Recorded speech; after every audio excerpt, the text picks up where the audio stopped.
அனைவருக்கும் வணக்கம்.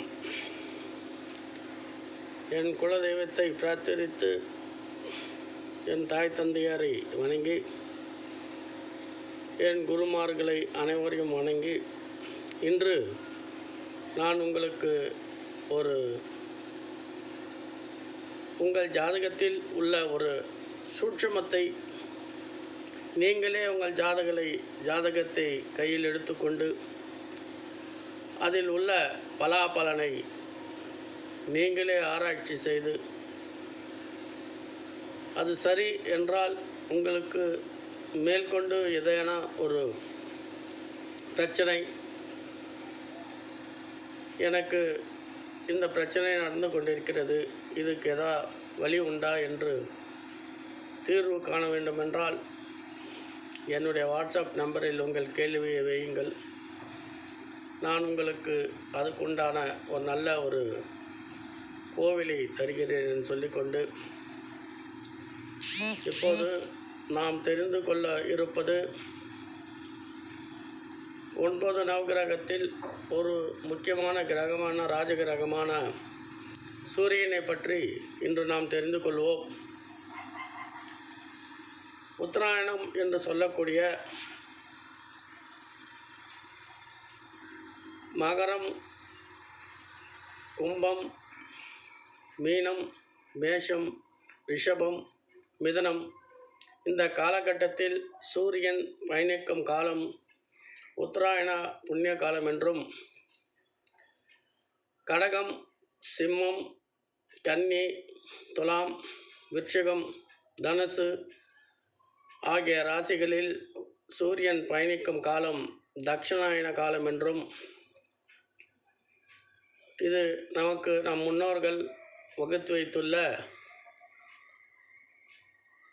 உத்தராயணம் மற்றும் தட்சிணாயன காலங்கள். அதை நாம் ஜாதகத்தில் எவ்வாறு ஆராய்ந்து இதை சொல்கின்றோம் என்றால், எங்கள் குருநாதர் எனக்கு சொல்லிக் கொடுத்ததை உங்களுக்கு நான் சொல்ல விரும்புகிறேன். சூரியன் இப்போது நீங்கள் பிறந்த காலகட்டத்தில் ஏதோ ஒரு லக்னத்தில் பிறந்திருப்பீர்கள். எந்த லக்னமாக இருந்தாலும் சரி, உங்கள் சூரியன் மகரத்திலோ அல்லது கும்பத்திலோ அல்லது மீனத்திலோ அல்லது மேஷத்திலோ ரிஷபத்திலோ மிதுனத்தில் இருந்தால்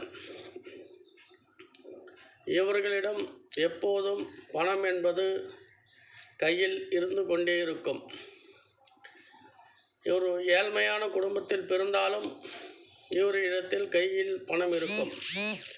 மற்றவர்களுடைய பணமாவது இவர் கையில் இருக்கும். இது ஜாதகத்தில் ஒளிந்திருக்கின்ற ஒரு சூட்சமோ உண்மை. இது ஆம் இல்லை என்பதை நீங்கள் உங்கள் ஜாதகத்தில் பார்த்து சொல்லுங்கள்.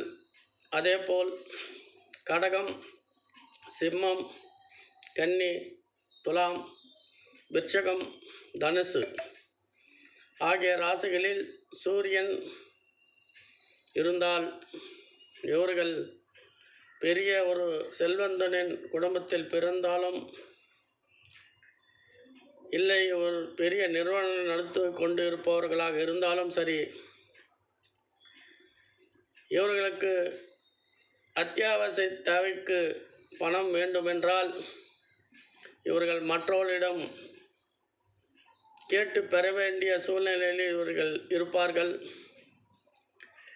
டாடா பில்லாவாக இருந்தாலும் சரி, இதேதான் ஜாதகத்தில் சூரியன் இந்த 6 ராசிகளில் நின்றால் இதுதான் பலன்.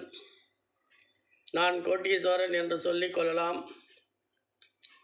ஒரு முக்கியமான காலகட்டத்திலோ ஒரு அவசரப்படுகின்ற நேரத்தில் இவர்களிடம் பணம் கையில் இருக்காது.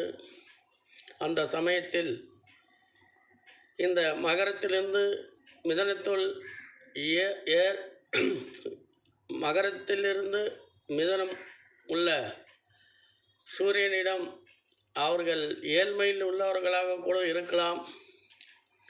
அவர்களிடமிருந்துதான் இந்த கோடீஸ்வரன் அந்த சமயத்துக்கு தேவைப்பட்ட பணத்தை பெற்று பூர்த்தி செய்ய முடியும் என்பது ஜாதகத்தின் விதி.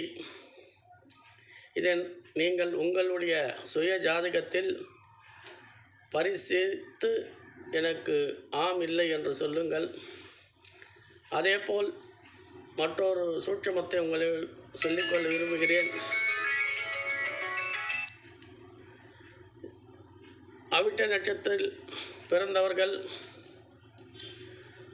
எவராக இருந்தாலும் சரி, இவர்களுக்கு சொத்து என்பது எப்போதும் பிரச்சனை கொடுத்து கொண்டுதான் இருக்கும். இல்லை, என் பேரில் சொத்து இருக்கின்றது, நான் அனுபவித்து கொண்டு தான் இருக்கின்றேன், இல்லை இது போன்ற ஒரு வில்லங்கம் இல்லை என்று சொன்னாலும் கூட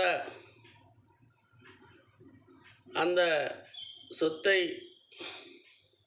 இவர்களுடைய வாரிசுகள் மிகவும் தேவையில்லாத ஒரு பழக்கத்துக்கு ஆளாகி அவர்கள் இதை அளிக்க நேரிடும்.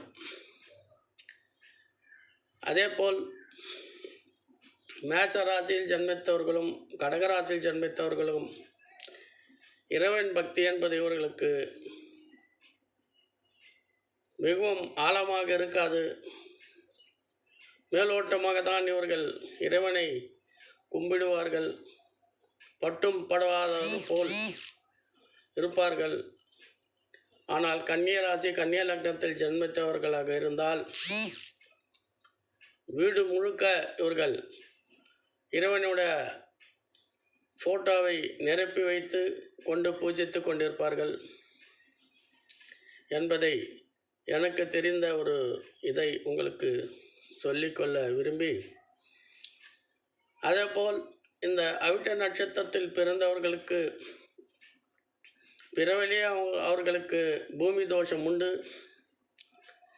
இவர்கள் பூமி, வீடு, வாகனம்